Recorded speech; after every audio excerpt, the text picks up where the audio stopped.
Assalamualaikum warahmatullahi wabarakatuh. Shalom, Om Swastiastu, Namo Buddhaya, salam kebajikan dan salam sejahtera untuk kita semua. Perkenalkan, nama saya Bima Sahara Pardede dari kelompok 5 dengan NIM 102052400010 dengan rekan saya. Saya Mikael Oktarian Simanjuntak dengan NIM 102052400073. Dengan saya Kurniawansa dengan NIM 1020524012. Dengan saya Nafia Amanda Gumayantari dengan NIM 1020524055. Dengan rekan saya. Dengan saya Revalina Fitri Amanda dengan NIM 1020400095.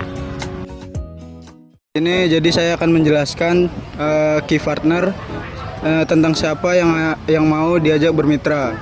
Yang pertama itu ada pihak pengelola sampah dan lingkungan, organisasi atau komunitas yang bekerja sama untuk mengumpulkan dan mengelola sampah plastik yang ada di laut dan di sekitar pantai. Yang kedua itu ada platform e-commerce. Kita memakai platform yang sebenarnya itu memakai sosial media seperti TikTok Shop, Shopee, atau platform lainnya yang memasarkan dan menjual produk-produk lainnya. Lanjut, di sini ada customer relationship. Ya, bagaimana kita menjaga hubungan baik dengan customer. Yang pertama itu ada customer service, pelatihan dan edukasi mengenai cara pemahaman tentang limbah laut. Yang kedua, self service, di mana kita pengaduan, kritik dan saran melalui website. Yang ketiga, konten website dan sosial media, di mana kita tuh harus aktif di sosial media. Pada key activity, pertama kami mengelola sampah plastik dan limbah laut seperti sampah PET. Selanjutnya kami mendesain dan membuat kerajinan dari limbah laut.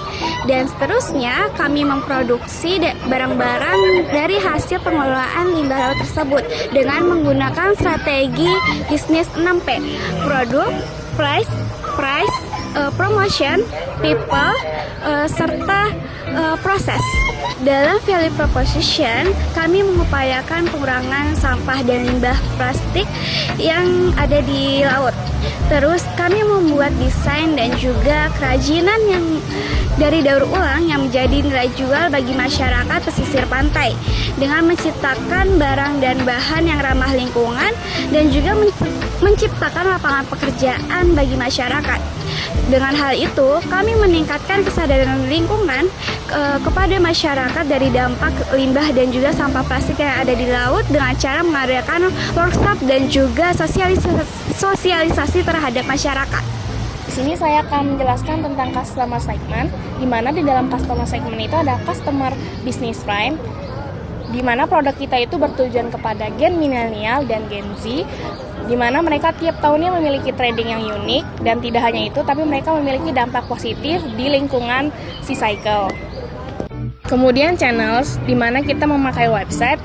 Di website tersebut bertujuan untuk ladang informasi produk C-Cycle. Yang kedua ada aplikasi atau sosial media. Di situ kita memakai Instagram, TikTok, dan Facebook dan lain-lainnya, di mana bertujuan untuk mempromosikan produk C-Cycle.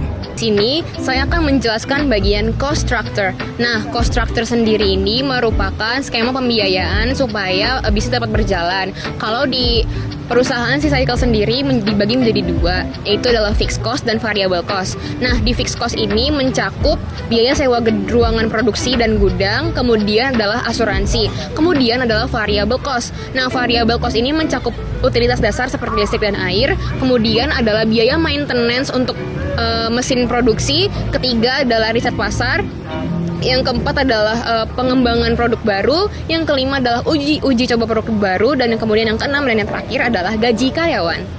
Dan di sini saya juga akan menjelaskan tentang revenue streams. Nah, revenue streams ini merupakan bagaimana caranya supaya perusahaan C-Cycle mendapatkan pendanaan. Yang pertama itu adalah yang pasti dari hasil penjualan produksi dari perusahaan C-Cycle. Kemudian yang kedua adalah dari membuka peluang dengan mitra bekerja sama supaya bisa mendapatkan pendanaan. Misalnya seperti mitra strategis atau sponsorship. Kemudian ada pengajuan investasi dan sebagainya. Di sini kita masuk ke bagian key resources. Yang pertama itu limbah laut. Kita menggunakan limbah laut sebagai bahan baku utama. Yang kedua itu teknologi dan peralatan produksi. Nah, kita itu menggunakan website yang sudah disediakan oleh perusahaan SeaCycle. Terus ada beberapa platform seperti Shopee, Instagram, Facebook, dan TikTok. Terus tenaga kerja terampil itu seperti sumber daya manusia. Di sini ada filter measure di mana ada rancangan perencanaan dalam waktu 6 sampai 12 bulan ke depan. Yang pertama itu ada penguatan supply chain 0 sampai 3 bulan, yaitu menjalani kerjasama dengan lebih banyak organisasi dan komunitas pengelolaan sampah laut untuk meningkatkan jumlah bahan baku. Yang kedua itu ada peluncuran dan pengembangan produk 0 sampai 6 bulan, di mana menyelesaikan pengembangan produk berbasis daur ulang sampah laut, uji coba produk dengan target pasar, peluncuran produk melalui platform e-commerce. Yang ketiga itu ada peningkatan penetrasi pasar 3 sampai 6 bulan ke depan. Mengembangkan pemasaran digital dan konten kreatif di medsos untuk edukasi lingkungan dan target 1000 plus penjualan produk daur ulang secara online. Yang keempat itu ada kemitraan customer service dan perusahaan atau 6 sampai 9 bulan ke depan. Menjalin kolaborasi customer dengan perusahaan untuk mendapatkan dukungan dana dan sumber daya. Yang kelima itu ada skalabilitas produk 9 sampai 12 bulan ke depan, di mana mengembangkan fasilitas produksi yang efisien dan merekrut SDM lokal untuk tingkat kapasitas. Yang keenam itu ada dampak sosial dan lingkungan, di mana menciptakan lapangan kerja di pesisir, kurangi sampah plastik laut, dan ukur dampak daur ulang terhadap lingkungan. Kita masuk ke bagian unfair advantage. Yang pertama itu community centered approach. Fokus utama pada pemberdayaan masyarakat pesisir melalui pelibatan aktif dalam pengumpulan dan pengelolaan limbah. Terus ada high quality applied product, yaitu menghasilkan produk daur ulang yang inovatif dan berkualitas tinggi yang memiliki nilai pasar premium. Selanjutnya ada holistic environmental impact. Itu yang dimaksud tidak hanya fokus pada pengelolaan limbah plastik, tetapi juga berkontribusi pada pemulihan ekonomi ekosistem laut. Terus ada cost efficient location production, yaitu memanfaatkan tenaga kerja lokal dan material daur ulang, menciptakan biaya produksi yang lebih efisien. Marine ecosystem problem, di mana permasalahan ini terjadi karena pembuangan sampah sembarangan dapat mengakibatkan penumpukan limbah di laut. Lalu kesadaran manusia yang rendah mengakibatkan kurangnya upaya untuk pencegahan pencemaran. Lalu ketika limbah menumpuk, proses pembersihan dan pemulihan ekosistem laut menjadi tantangan yang sangat besar bagi kita. Maka dari itu kita menciptakan produk SeaCycle.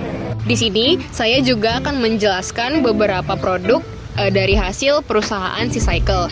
Ada papan surfing, ada kacamata hitam, ada skateboard, ada puffer jacket, ada eco bricks, dan ada botol sabun. Nah, beberapa produk tersebut misalnya seperti puffer jacket, papan surfing, skateboard itu dibuat dari hasil pengelolaan jaring ikan yang terdampar di laut. Jadi jaring ikan tersebut dikelola terlebih dahulu menjadi bahan baku. Kemudian ada eco bricks, yang dimana eco bricks ini dikelola dari bahan sampah plastik seperti botol. Pada kesimpulan kali ini, SeaCycle merupakan sebuah perusahaan yang mengkonversi limbah laut menjadi kesempatan ekonomi sambil mempertahankan keseimbangan lingkungan. Selain memberikan bantuan dalam membersihkan laut, SeaCycle juga memberdayakan komunitas pesisir dan menciptakan keuntungan ekonomi. Melalui langkah ini, SeaCycle berharap dapat membangun ekosistem yang lebih sehat, berkelanjutan, dan memberikan manfaat bagi semua orang. Program SeaCycle tidak hanya berfokus pada pembersihan laut, tetapi juga pada pendekatan berbasis data, teknologi, dan juga berkelanjutan sosial serta ekonomi. Sekian penjelasan dari kelompok 5 mengenai SeaCycle. Kurang dan lebihnya mohon maaf. Wassalamualaikum warahmatullahi wabarakatuh. Terima kasih.